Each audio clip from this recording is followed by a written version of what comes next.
see. Because before you go live, you have to wait to get scheduled. So. Oh, yeah, no, it's working. Yeah, no, this is stuff.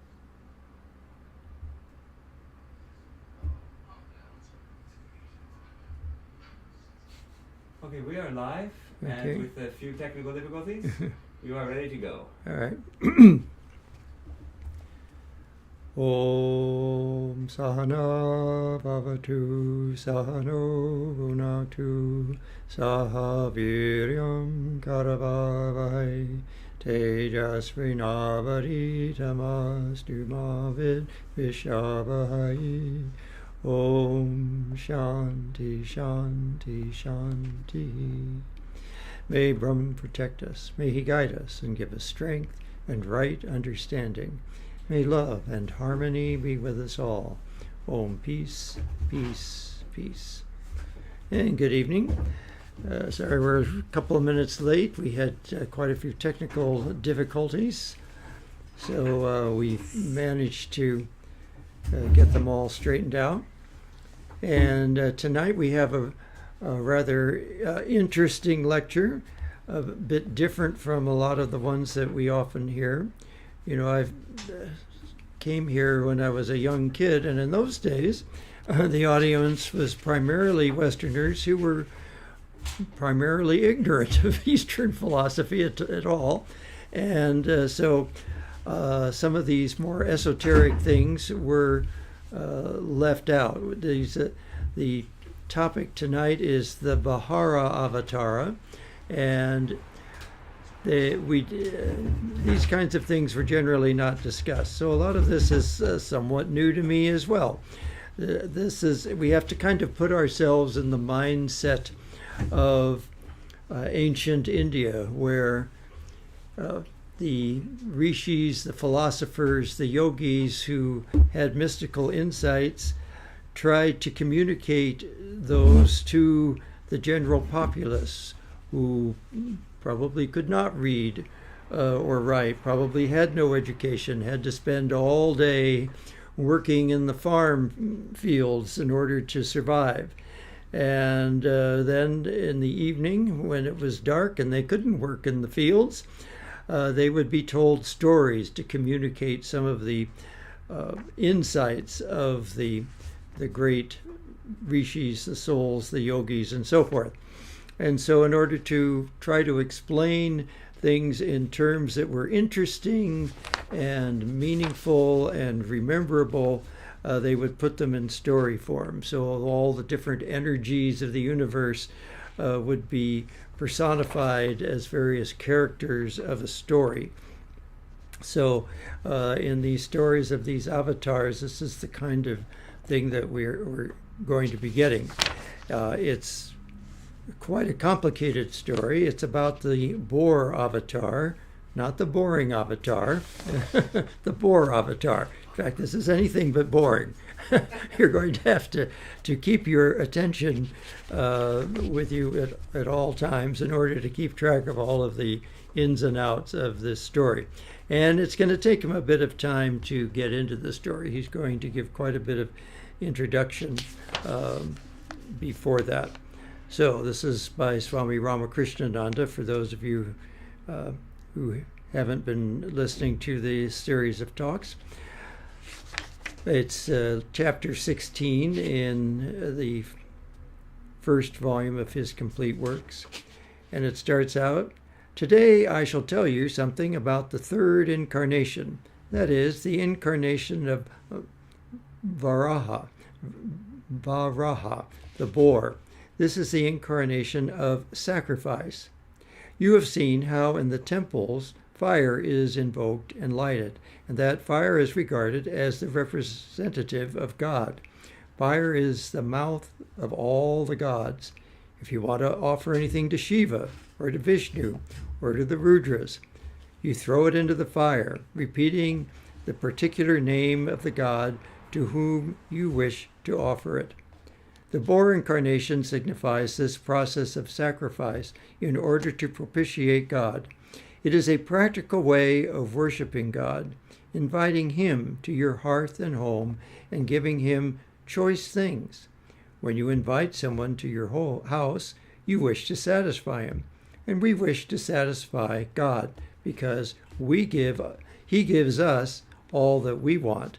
To satisfy anyone, we must offer Him what He wants to have. So to please God, we must give Him what He likes. And what does He want of us? God wants of us bhakti, love, devotion, purity, charity, truthfulness. These things God loves most. So, if we wish to gain His grace, these are what we must offer to Him. We must be pure, we must be truthful and full of devotion and kindness towards all.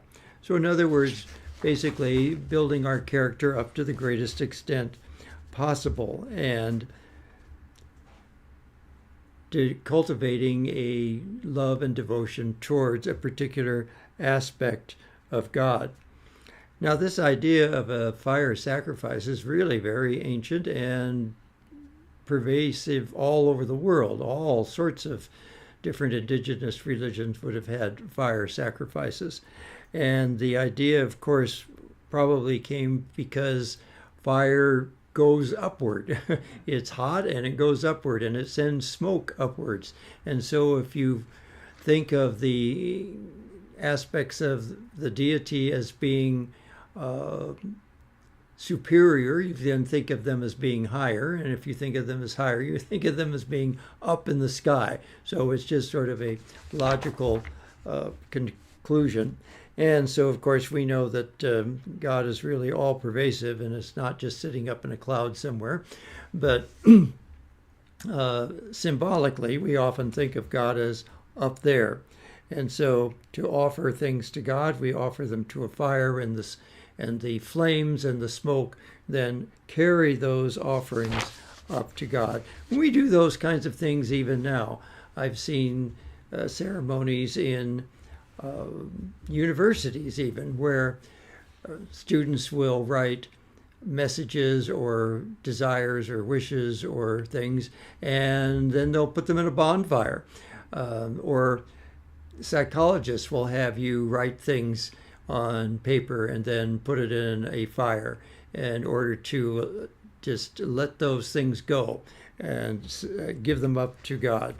And so you've kind of released all those ideas. So this is a very pervasive kind of idea. Now, to please God, we must offer as sacrifice the sacrifice of the little self. Now we do everything to please ourselves. Instead of that, we must do everything to please the self of God. When we compare this self in us with the self of God, this self seems a very wretched thing. How full it is of jealousy, envy, immorality, unkindness. Whenever we see these traits in others, we hate them, but we overlook them when they are within us, while in point of reality, they are just as hateful in us, and we should equally condemn them. Of course, we overlook them because we're looking out here, you see, and they're here. When you look out, you don't see your own faults. Your own faults are here. You have to turn your gaze inward in order to see your own faults. And of course, this is to be done cautiously. You don't want to overdo it and constantly think of yourself as having all these horrible qualities. You have to recognize them when they show up, but you also have to remind yourself that your true nature is one with the ultimate reality, and in reality your true nature is purity and unselfishness and truthfulness and so forth. That is your true nature, and it's only your little self that tends to hide those things. So it's more of just getting rid of the covering that's over these good qualities in yourself.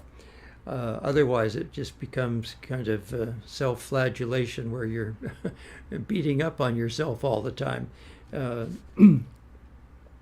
Likewise, we admire purity, unselfishness, goodness in others, so we should try to cultivate them in ourselves. And of course, we should cultivate the habit of seeing the good in others as well as the good in ourselves. In God, we find all these high qualities in perfection. In human beings, they're only imperfectly manifested. And of course, that's because we're manifested here in a physical form in the realm of Maya. And everything in the realm of Maya is like being in a house of mirrors, where all the mirrors are all curved and funny shaped and so forth. So the reflections are all kind of crazy. And so everything here in Maya is some sort of crazy, imperfect reflection of the true reality.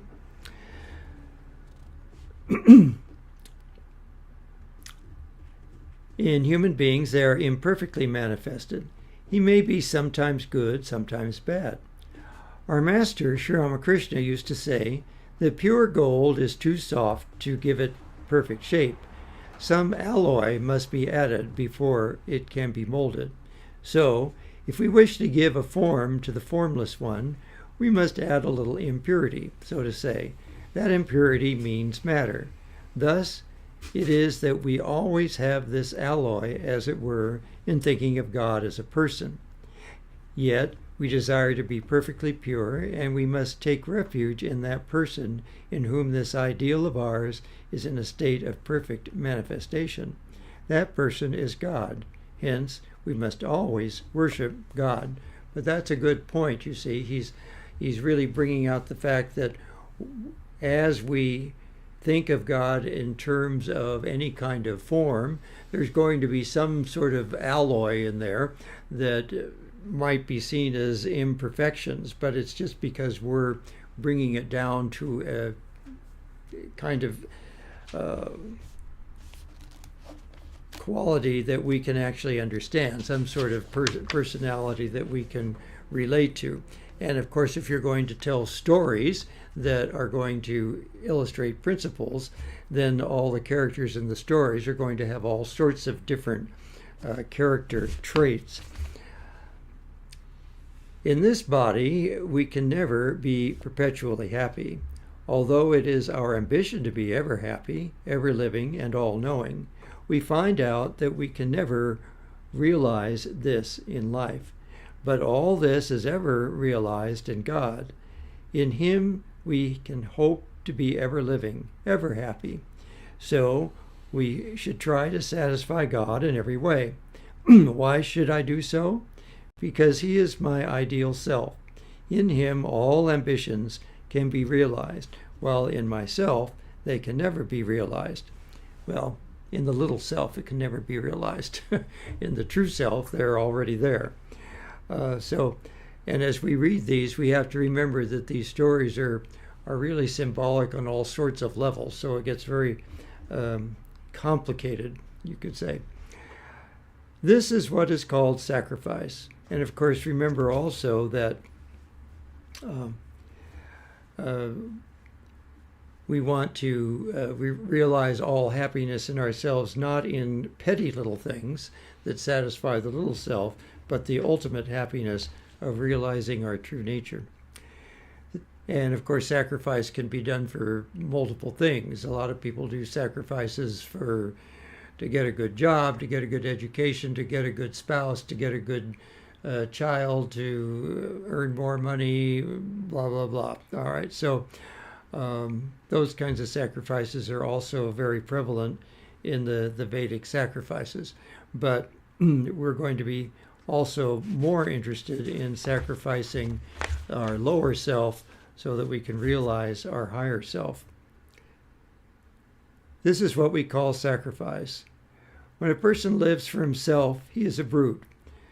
When man lives for God, he is a sacrificer, and such a one is the true sacrificer.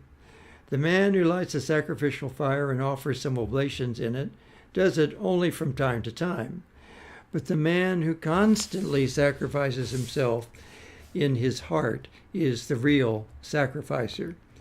You know, Vivekananda says that the one who is the most unselfish is the one that is closest to God.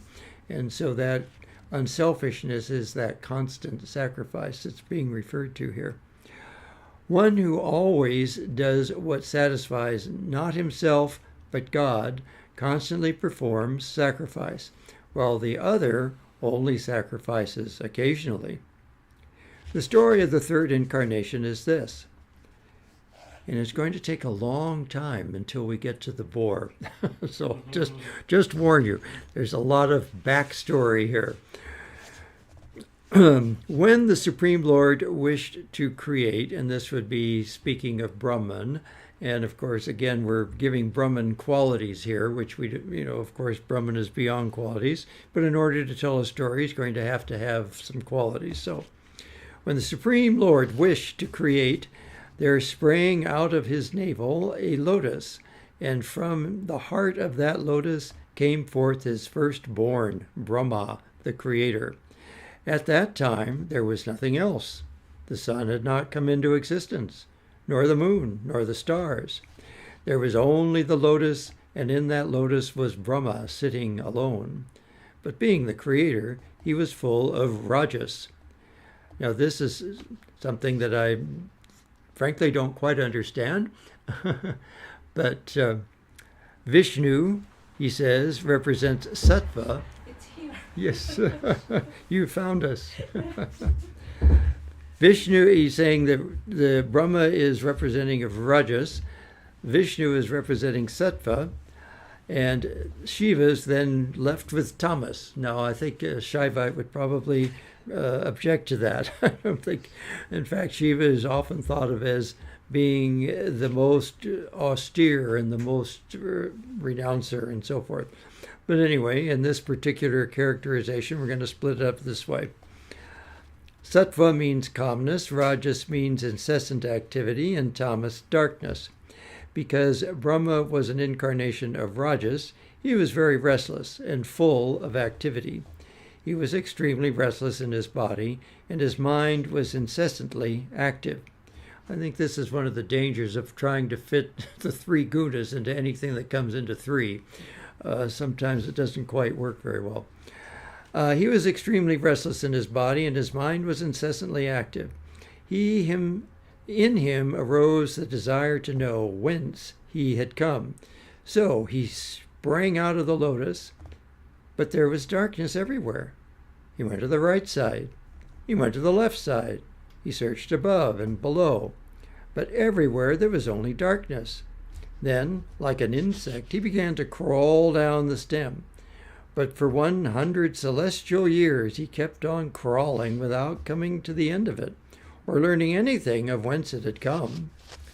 Now the meaning of this is that he made as much exertion as an ordinary man would in several hundred years. He did not like this. No one likes to fail, but since he could find out nothing, he had to come up again and return to his seat on the lotus. Reminds us of the story of the bird who fell asleep on the ship and found itself adrift in the ocean and went to the north and the south and the east and the west looking for land. Finally just had to come back and rest on the ship. And so that is analogous to our spiritual life in some sense. We busy ourselves trying to find happiness in this direction and that direction and the other direction, and finally we have to come back and rest in God and wait patiently for him to reveal, or her to reveal, him or herself to us. As he was sitting there dissatisfied, he heard a voice saying, "Tapa, tapa." That is, it meant to say, Brahma, by using these limbs of yours, you will never be able to find out the end of your quest. To do this, you will have to master yourself. In other words, as we said earlier, you have to look within yourself. Tapa means controlling the flesh. You will have to control all your physical and mental energies. You have to be a yogi. As long as a man will have the vanity that by his own self-exertion alone he will be able to do anything and everything, so long he will not be willing to obey a superior power, and he will find out little or nothing. Only when he fails, and then if someone comes with good advice, he will care to hear him. That was the case with Brahma. As long as he thought he could find out for himself, he did not hear the inner voice. Now, of course, in some sense, the inner voice is his inner true nature, the inner guru. So, in a sense, it's himself, but he wasn't listening to his inner guru. He was looking without. But when he was unsuccessful, then he began to listen and was ready to accept the hint it gave him. At once he stopped all this external exertion, sat down, and began to withdraw himself into his inner self. Up to that time, he had not been conscious of his own inner self. He was conscious of the lotus, of its stem, and of the surrounding darkness. But when he shut all of these out from his mind and went deeper and deeper inside, he became conscious of his self and lost himself into himself. Then he perceived that he was infinite consciousness. Infinite means without beginning and without end. It can be represented by only one figure, and that is the circle, of which we do not know where its line begins or where it ends. This is why a circle is used in mandalas and yantras, because the circle represents this infinitude. And so you use that to represent the infinitude of the reality in the universe. And then in a mantra, you represent the bindu, or the center of your consciousness, in the middle as a point, and concentric circles expanding outward in the various manifestations of the universe. And that's, if you're doing this as a spiritual or psychological exercise, then as you draw the mandala, you are in some sense giving expression to your inner self and the way it expresses itself in this universe. But the circle is inanimate, and here we are dealing with conscious infinity. As the self is conscious by its very nature, if we can find a living thing which can consciously form itself into a circle, that would, to a certain extent, represent an idea of infinite consciousness. Now, what living being can do that? The snake. Of course, this is the famous Ouroboros symbol, where you have the symbol of the snake swallowing its own head. That's the infinitude of the circle, and he's equating this to infinite consciousness. The snake is the only being that can form itself into a circle. Therefore, some dogs try to swallow their tail too, but they don't.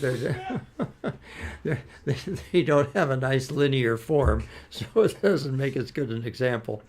Therefore, it came about that when Brahma went inside himself, he saw a vast ocean of milk, and in that he beheld this infinite consciousness, Ananta, in the form of a snake. At the center of its huge, downy, soft coil, Brahma discovered a most glorious and charming human figure, and at once knew him by intuition to be the author of his being. So now we're giving Brahman a form here. So that's interesting. This sublime being was infinitely beautiful, infinitely charming, for everything about him was infinite, and he was being served by the goddess of beauty herself. His devotee, here we don't even have a creation yet, but we've got an oceans of milk and goddess of beauty and all sorts of things. You see, stories in this sense can't be very consistent because you're dealing with things that are beyond comprehension. His devotees were also there, and they were infinitely loving and devout. Then, as Brahma gazed at him with a capital H, he saw that he was looking towards him most graciously, most lovingly, and that Supreme Lord said to him, "Brahma, I am the source of thy being. From me thou hast come forth. I want thee to create the future universe, and hence I have brought thee into existence. Thou art merely a tool in my hand. Never forget this in thy multifarious works of creation, and never arrogate yourself unto thyself the authorship of the slightest work that thou mayest do as an instrument in my hand. I impart to thee all knowledge and all power necessary for creation.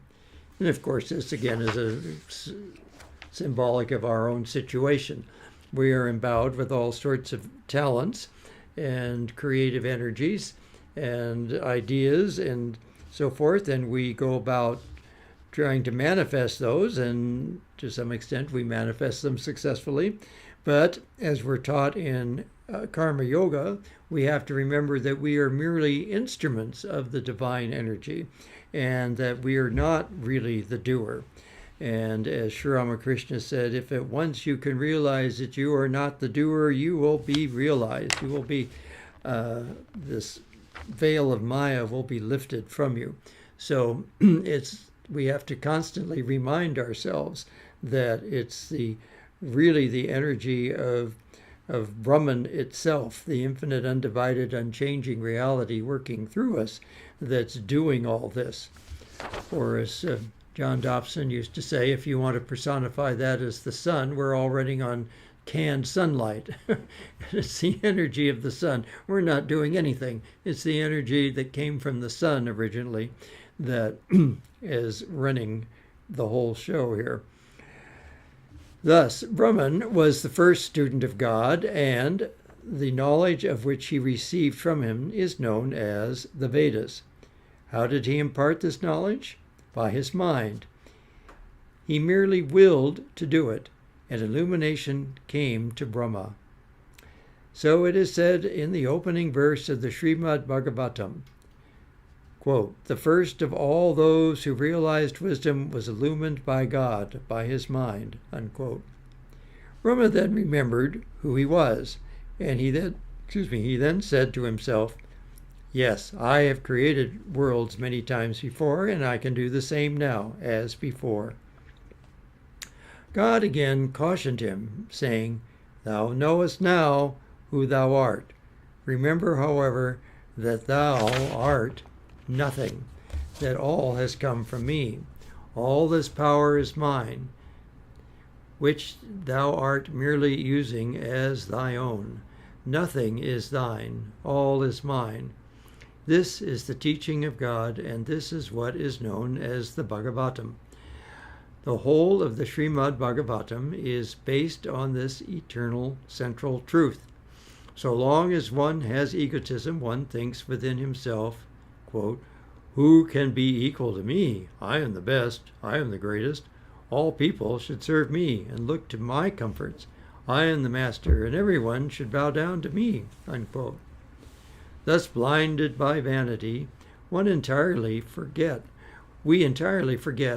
our abjectly helpless condition and regard the most precarious, the most ephemeral life of ours as the most permanent and real.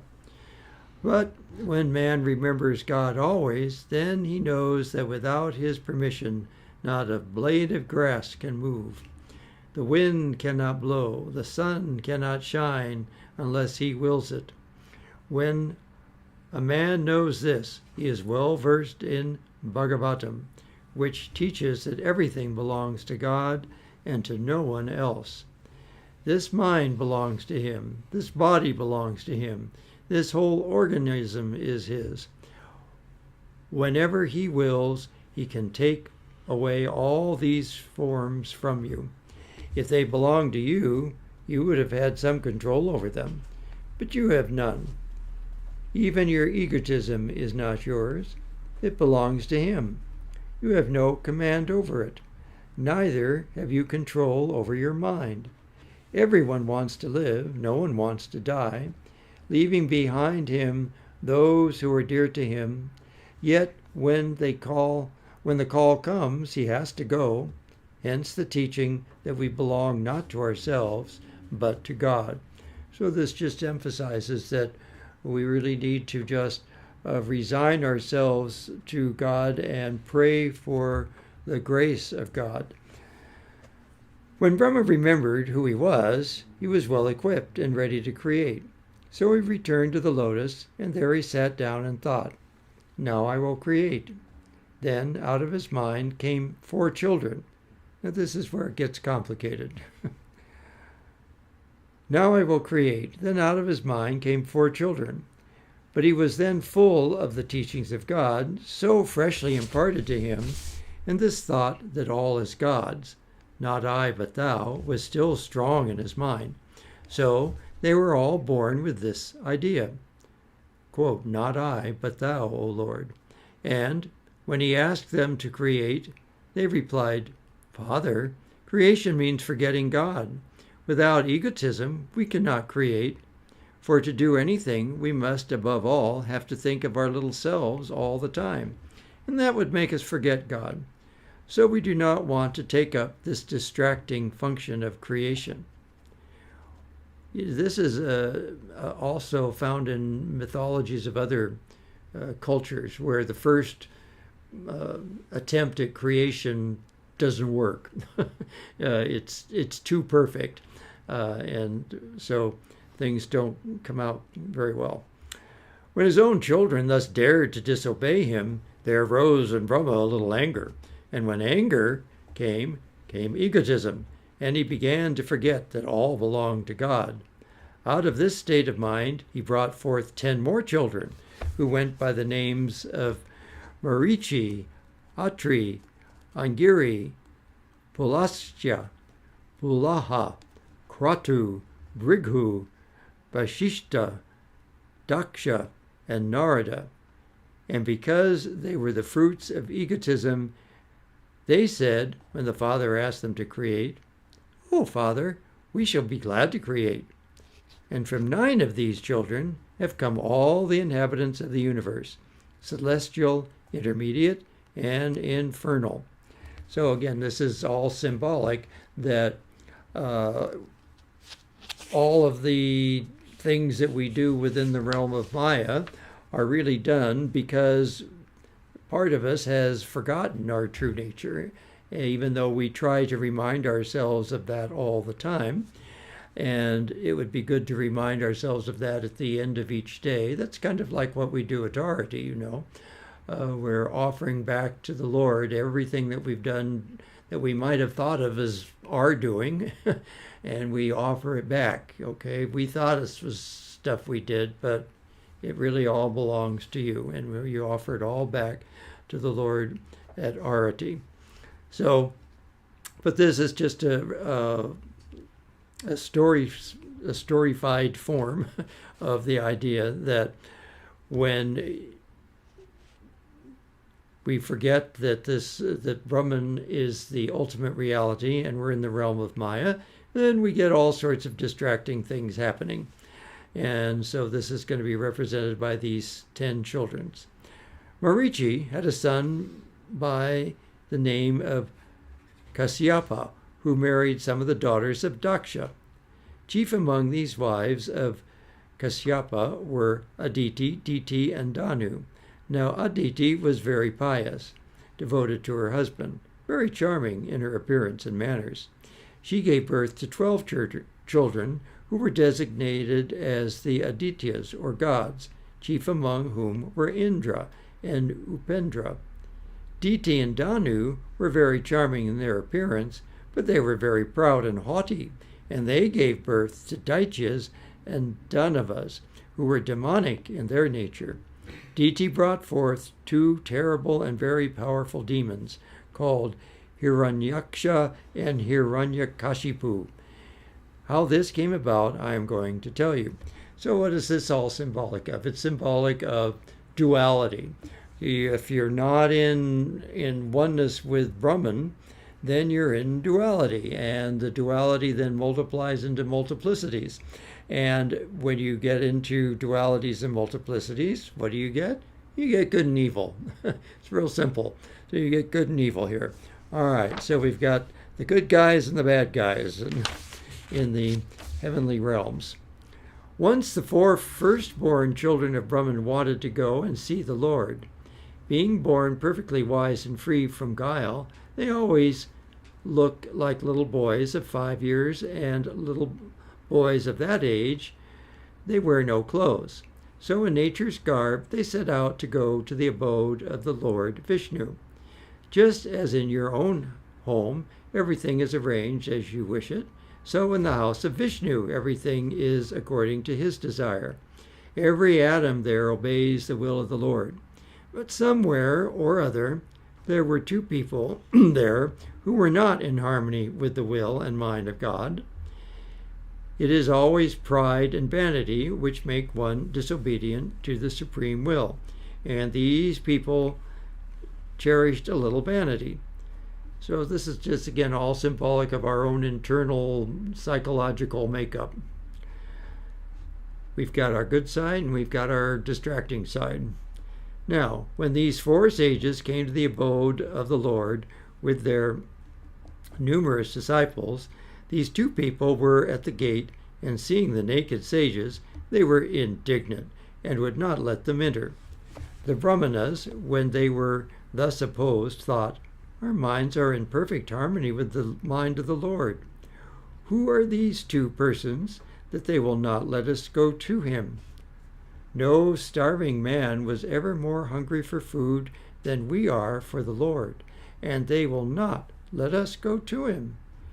These people are not fit to be here. They should go where pride and vanity have a place.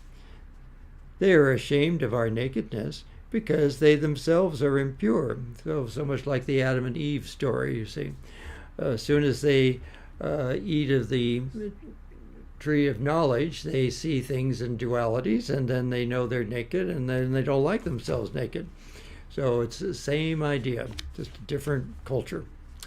These people are not fit to be here. Okay, we did that. Not wishing, therefore, that egotism, which is the cause of all evil, should remain in the realm of God, they said to them, "You are not fit to be here. You should go where pride and vanity belong." As they were saying this, the Lord himself came and said, "I am so happy to see you, my dear devotees. These porters are indeed unfit to be here, and I have been sending them away through your mouths, for my mind and your mind are the same. They must go where they properly belong, in the realm of pride and vanity." So these people had to fall down, and being full of egotism, they selected Diti as their mother, and just as at that time Diti also wanted two more powerful children from Kasyapa, her beloved husband. But he was in meditation then, and when a husband is in meditation, the wife should never disturb him. Diti, however, was very selfish, and so she went to her husband. Yet he did not get angry. He was too good for that. He merely said, "Diti, dear, this is not the time to ask any boon. But since you wish two children, you shall have them. Because they will be conceived in your selfishness and pride, they will, however, be very proud and terror to everyone." Diti was frightened and asked, "Please grant that at least in their family a true devotee of God will be born." This the ever-kind and ever-loving sage granted. The two children were born accordingly. In course of time, they were so very strong that the very day of their birth they wanted to conquer the three worlds. So one of them, Hiranyaksha, went to Indra and said, "I want to fight you and conquer you. You must be my vassal." Indra, who is the wisest among the gods, knowing the immense strength of the demon, told him, "My dear friend, I cannot be a match for you. Now Varuna, the most powerful lord of the ocean, he is a fit person for you. So you go to him, and he will accept your challenge." Hearing this, Hiranyaksha at once went to the palace of Varuna under waters and demanded battle. But Varuna also knew him to be powerful and to be too powerful a match for him, and so he said, "Dear friend, there is none in the three worlds who can be a proper match for you except Vishnu. If you can ever meet him in battle, he is sure to satisfy your intense desire for fighting." Hearing this, Hiranyaksha wanted to pick up quarrel with Vishnu. It's a strange way to put it. Pick up quarrel. Anyway, that's the way it's written. So, in order to provoke the Lord of the universe, he hit upon a plan. He thought, now Vishnu loves the earth very much. If I take it away and hide it, he will get very angry and will come down upon me, and we shall have a good fight. So he took away the earth from its place and hid it under the waters. When the gods saw that the earth was gone, they were disconsolate. Though they have the power to live in the air, yet they feed upon the food offered to them in the sacrificial fire. And when the earth was submerged in water, all sacrificial fires were extinguished. Now again, you see the logic here is completely missing, because we suppose we don't even have a creation yet. We don't even have human beings yet, and yet there are all these sacrificial fires of people making sacrifices. But anyway, that's the way these myths, the slovenly way these myths are written, as they say.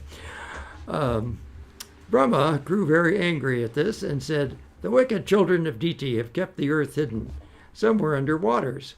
Now, where can I find place for my mind-born child Manu and his wife Satarupa?" He did not know what to do in his anger, but the very next moment he thought, "Why should I be anxious? The Lord must have provided for this evil." When he was thinking thus, out of his breath came a tiny creature. It had the form of a little boar. In a minute, it became as big as an elephant, and then as big as a mountain. Now Brahma and all the gods at once made out the big boar to be Vishnu, Vishnu himself, who had come in the form of a boar to lift the earth from under the waters by means of his tusks and to destroy the demon. The boar then plunged into the waters, met the demon, fought with him for a little while, and killed him.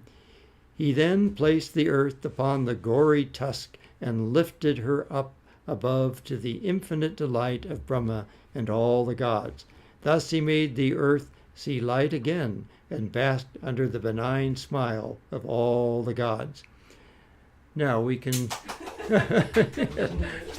all cheer. Yes. So we can take this as symbolic that within us is that spark of the divine, and we have to call it forth. And when we call it forth, it will grow bigger and throw out any impurities within us.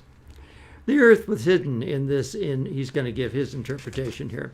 The earth was hidden in this impenetrable darkness of Rasatala, and hence could not be discovered by the most powerful eyes, even of the gods. Then the problem was how to find her out. You should know that the eyes are not the only organs of perception. There are the nose, the skin, the tongue, and the ears. Although you may not see any man who can make out by his sound, although you may not see any man, you can make him out by his sound. You can find out the existence of sugar or quinine in a liquid substance by tasting it. You know the wind by the sense of touch.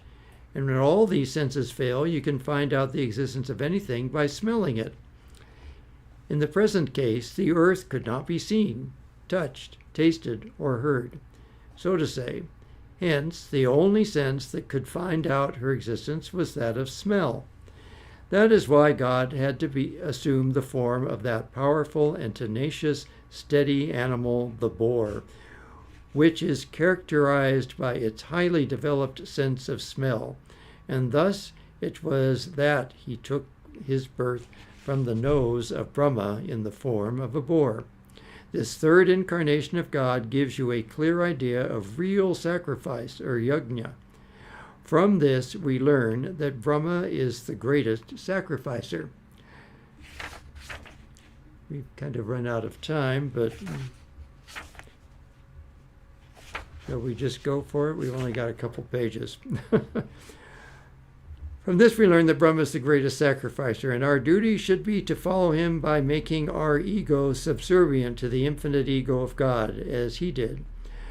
Bhagavan Sri Ramakrishna has taught us that there are two egos. One is unripe and the other is ripe. As all unripe fruits are distasteful, but when they are ripe, they are very delicious in taste. So in the case when the ego in man, in its ripe and unripe states, Bhagavan Sri Krishna has put into the mouth of a man of unripe ego these words, quote, I have already killed the enemy of mine. I am going to kill the others also. I am the only Lord. All enjoyments are intended for me.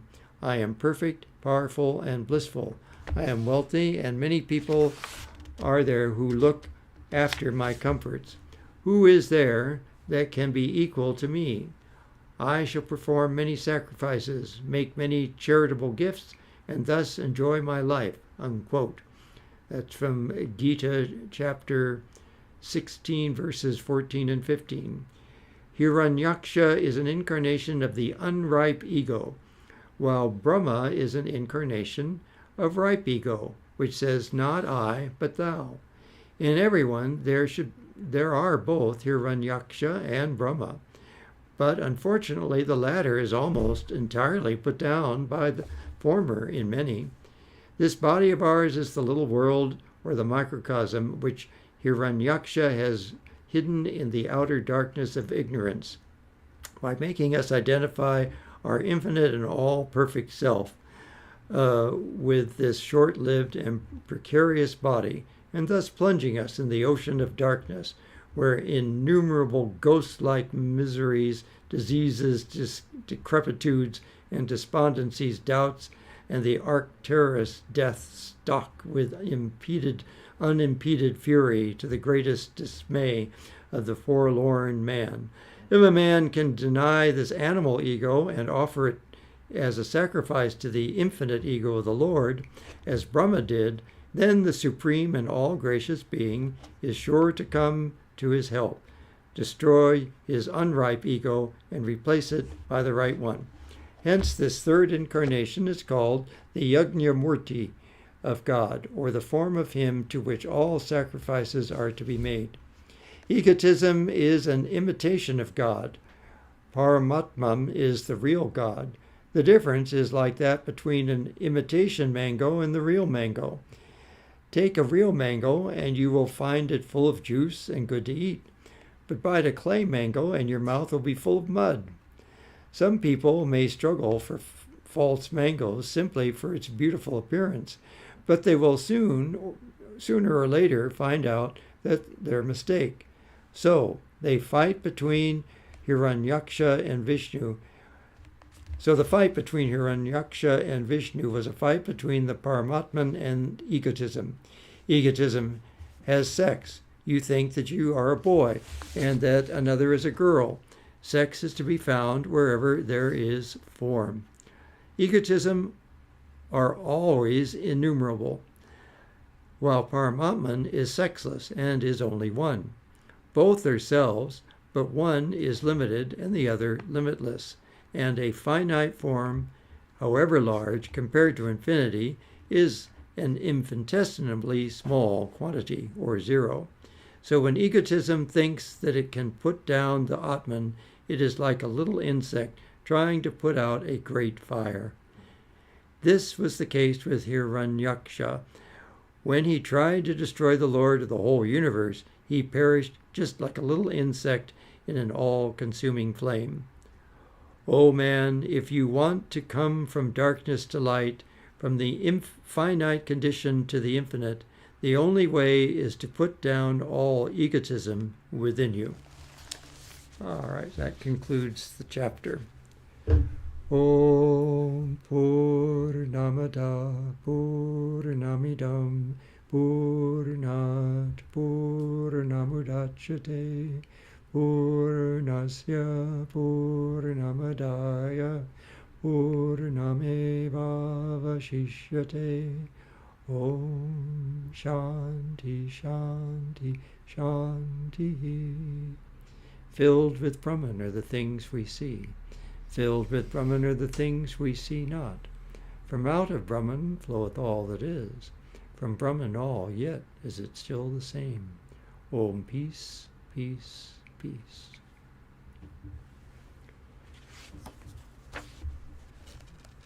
You know, that's how you know that